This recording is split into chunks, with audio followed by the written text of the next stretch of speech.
Is in four-part, Part 1, Part 2, Part 3, and Part 4. Now look at Part 1. Part 1. For questions 1 to 5, choose 5 answers from A to H. Which of these statements about boomerangs does the speaker make?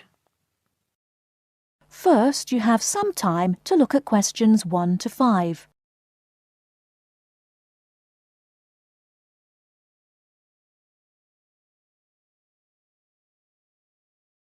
Now we shall begin.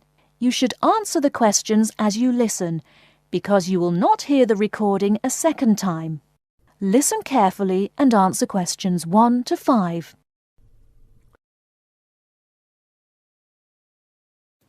Most people probably don't realise what a clever thing a boomerang is. People think they're just toys or something used for sport. In fact, they were the very first objects made by human beings that were heavier than air and could fly.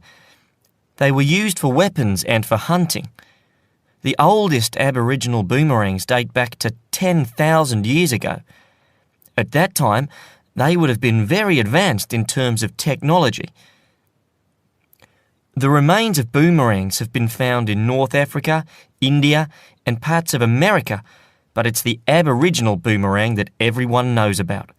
When it's thrown correctly, it follows a curved path and comes back to where it was thrown from. Some boomerangs are only about 10 centimetres long, but the biggest can be over 2 metres. Not all boomerangs are designed to come back to the thrower.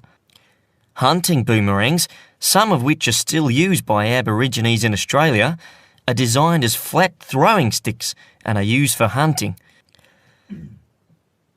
These boomerangs that followed a straight path and flew very fast were actually more difficult to make, and it could be that the famous returning boomerang was actually invented by accident as attempts were made to develop a faster hunting weapon. Nowadays, boomerangs are made mainly for tourists. It can be quite difficult to learn to throw one so that it comes back to you, and you may need a few lessons before you can do it properly. Before you hear the rest of the conversation, you have some time to look at questions 6 to 10.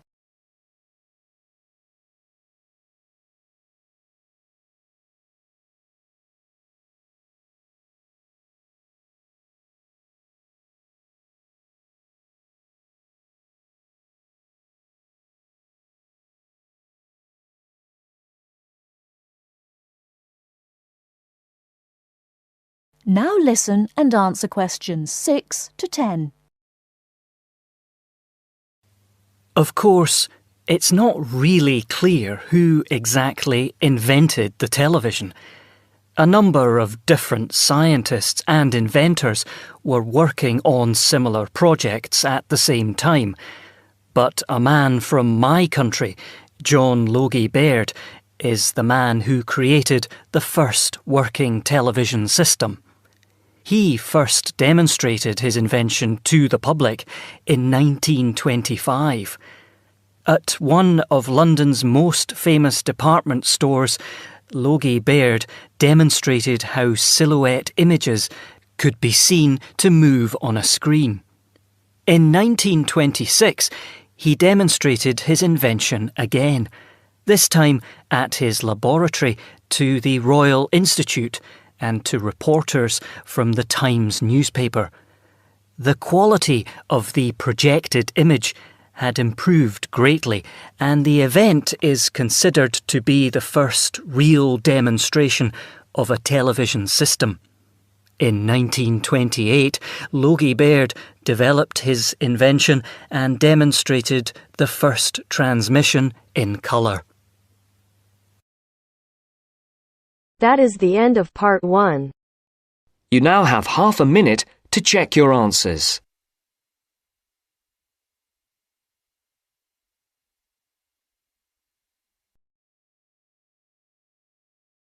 Now turns to Part 2. Part 2. You are going to hear a conversation between an interviewer and a professor. First, you have some time to look at questions 11 to 16.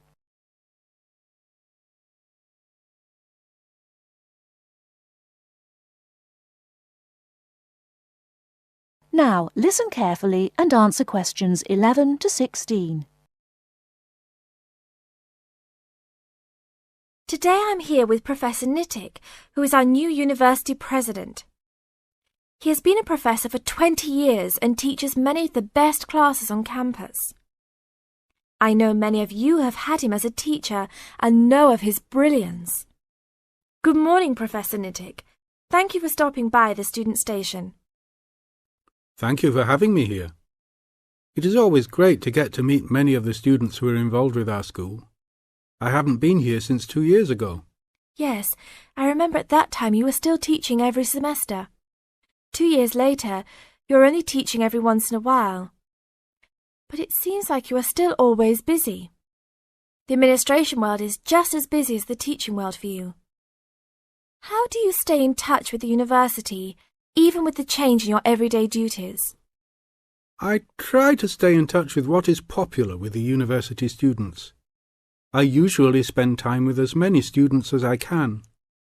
They usually give me insight into what the new concerns and beliefs are for the new generation. On top of that, I try to be as youthful as I can. I consider myself to be youthful, at least for my age. So I always have a good time and try to stay young. I try my best to not just be a teacher, but also participate in university life. Interesting. So, are you still doing lots of academic work, or are you mostly concentrating on administrative affairs? Well, I mostly do administrative affairs now, but that doesn't mean that I still don't have a very deep interest in academic matters. I often visit other campuses around the world and meet other professors in my field. I learn the most by travelling and seeing the different places of the world and the different fields of thought. I even did a television programme last month in Manchester. Will you be on television any time soon then? Well, you can call the television station and see if I will be on television any time soon. Maybe I will be on the news report. I don't think it is really that significant, though. Oh, really? That sounds great. I will remember to look out for you. Let's move on. With all your busy travelling recently, how do you find time for your personal life? I try to keep my university life separate from my personal life. Sometimes it's hard to find time to just take my wife and 3 kids out for a family dinner, but usually we all manage to get together every few days. I'm taking a few weeks off next month to take my family down to South America, to Brazil for a few days. I can't wait to just sit on the beach. Wow, that sounds like a wonderful trip. Professor Nittick, could you tell the audience a little about what goes on in an average day of a university administrator? An average day? Oh, I don't think there is such thing as an average day for me. The last few weeks I've been travelling all the time. I can be in Los Angeles in the morning and in New York by the afternoon and back to Los Angeles by the evening. Sometimes I will spend the whole week at a new university, showing the new administrators the ins and outs of running a university. Sometimes I can spend the whole day in the office on the phone, so there really is no average day for me. I guess that is because I do so many different tasks. Sorry to let all the viewers down, but that is the plain truth. Before you hear the rest of the talk, you have some time to look at questions 17 to 20.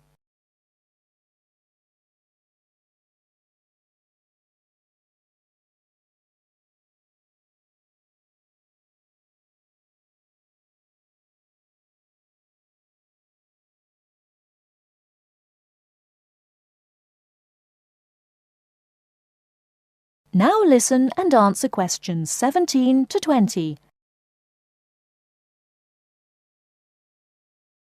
Well, I guess I can sum it up for them. You are a busy man. That is probably a good description. So, are there any immediate plans for the coming few weeks? Well, I'm in Los Angeles for the next 2 days, and then I fly to Colorado to meet a new prospective professor for our university. I will be in Colorado for about a week. Then I go to Japan for the next 10 days to meet with our university branch in Japan about record sales there. After that, I return to Los Angeles for a week, just in time for the graduation of the class of 2001. There you have it, my next month's schedule. Thank you very much, Professor Nittick. I always enjoy having you on our show. We hope to have you back on our show next time. That is the end of part 2. You now have half a minute to check your answers.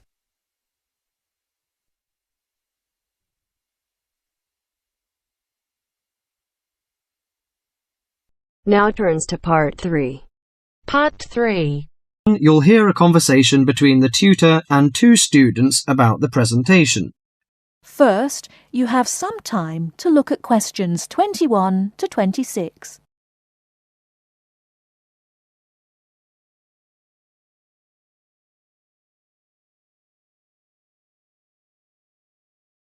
Now listen carefully and answer questions 21 to 26. Good morning, everyone. Well, I think we can start straight away by getting Rose and Mike to do their presentation. Would you like to start, Rose? Yes, well, we've done a survey on local entertainment. Basically, we try to find out how students feel about the entertainment in the town and how much they use it. Yes, so we've called our project Out and About. Yes, that's a good title, Out and About. We wanted to find out how well students use the entertainment facilities in town, whether they go to see the latest plays, films, that kind of thing. Now we have our own facilities on campus, of course. Yes, we deliberately omitted those as we really wanted to examine outside entertainment in the town. Actually, there were a lot of areas to choose from, but in the end we limited ourselves to looking at 3 general categories: cinema, theatre and music. Right. OK, well, first of all, cinema. In the town there are 3 main places where you can see films. There's the new multi-screen complex cinema, the Old Park Cinema, and the Late Night Odeon. So if you look at this chart, in terms of audience size, the multi-screen complex accounts for 75% of all cinema seats. The Park Cinema accounts for 20% of seats, and the Late Night Odeon has just 5% of seats. As you probably know, the complex and the park show all the latest films, while the Late Night Odeon cinema tends to show cult films. So when we interviewed the students, we thought the complex would be the most popular choice, but surprisingly it was the Late Night Odeon. Yeah, and most students said that if they wanted to see a new film, they waited for it to show at the Old Park, because the complex is more expensive and further out of town, so you have to pay more to get there as well. Yes, and that adds to the cost, of course, and detracts the popularity, evidently. Well, next we looked at theatres. The results here were interesting because, as you know, there's a theatre on campus which is popular, but there's also the Stage Theatre in town, which is very old and architecturally beautiful, and there's the large modern theatre, the Ashtop, has recently been built. So you just looked at the 2 theatres in town? Yes. What was interesting is that there are periods during the year when students seem to go to the theatre and periods when they go to the cinema, and we really think that's to do with budget.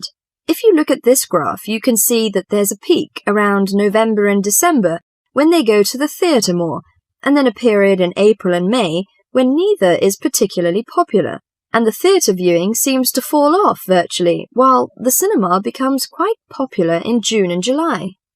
I think you're probably right about your conclusion. Before you hear the rest of the talk, you have some time to look at questions 27 to 30.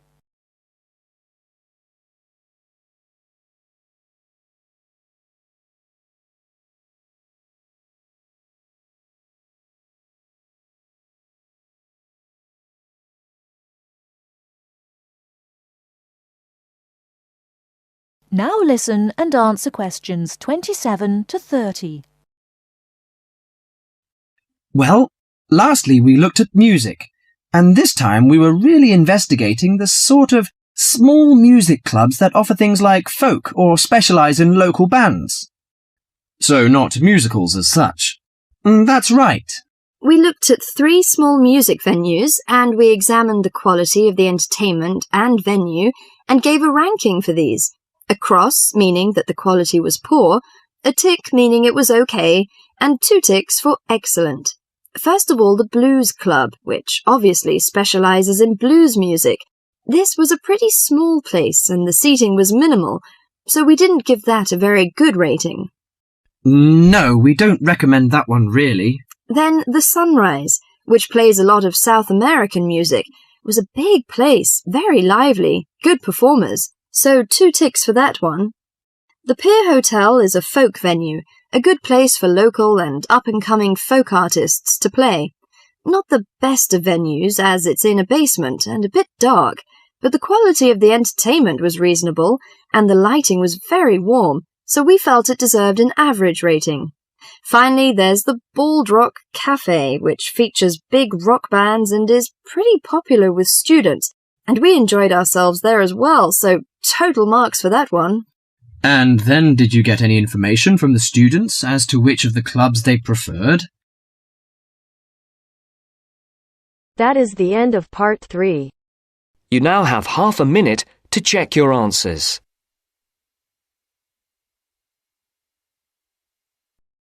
Now turns to part 4.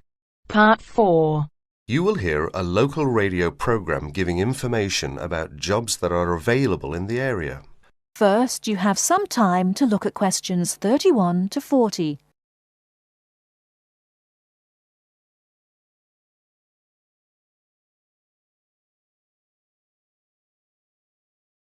Now, listen carefully and answer questions 31 to 40. Mandy. Good morning, Mandy. What's up in the employment world this morning? Well, Simon, this morning I have 5 jobs that have come in, and the first is for a dental assistant. That's located in Tunbridge, and it's 2.5 days a week, Tuesdays, Thursdays and Saturday mornings. You've got to be at least 25, and the salary is £2,080 per annum, and you've got to be experienced. The second opening is for a florist, and this is according to experience as to wage, and the age is open. The job is in Tunbridge Wells, and the hours are from 9 to 6 Monday to Saturday, and because you're working Saturday, you get a day off in the week. Now, as that's a florist, you must be very experienced in all aspects of floristry and capable of working to a very high standard. Previous managerial experience is an advantage, as this job has actually got nice prospects, because there's a possibility of management for the right applicant. So there's one for someone who's going places. What's next, Mandy? Next job then, Simon, is an evening job, and it's for a cleaner. The wage is £25 per week, and the age is 30 plus. Hours for this, as it's an evening job, 6 to 8:30 Monday to Friday. So that's a nice job for someone who wants to do something in the evening, Simon. They must be fully experienced as an office cleaner, hoovering, dusting and polishing, etc. And where's that one based? Oh yes, that one's in Tunbridge. The fourth job we've got lined up is for general catering assistant, based in Paddock Wood. The wage is £48.40 plus full board, so that's full board and it's £48.40. The age is 18 plus, and there are alternate shifts on this job. It's 7 a.m. to 3 p.m. and 11:30 to 7:30 p.m. and the job consists of cleaning, washing up the kitchen, as well as serving in the dining room and all sorts of domestic duties. Experience is not necessary. So, for someone who's 18 plus, that's a nice little job there. And here's the punchline: 10 weeks holiday per annum. Oh ho, I might put in for that myself. I can just see you up to your elbows in the washing up, Simon. Last vacancy is for an office job. That's secretary and personal assistant based in Tunbridge. The wage is £4,298 per annum. Now, there's a little bit of detail I must give here. It's part-time to start with, 3 days a week for 3 months. So for the part-time, it's 3/5 of £4,298. And then after 3 months, it goes to a full-time job, 9 to 5. That's for someone 21 plus. and the job consists of work as a secretary cum personal assistant to social workers. You need fairly good shorthand and good typing speeds required, and it's also related to clerical work, answering the phone and reception, etc. And because it's working for social workers, you need a responsible attitude and common sense. So, if you're interested in any of these jobs, get in touch with Tunbridge Job Centre on Tunbridge 55499 and ask for extension 30. And that's it, Simon. Thank you very much indeed, Mandy. By the way, that's your day's work done. You can just sit back now and do absolutely nothing. Wouldn't that be nice, Simon? Haha, if only I could. That is the end of part 4. You now have half a minute to check your answers.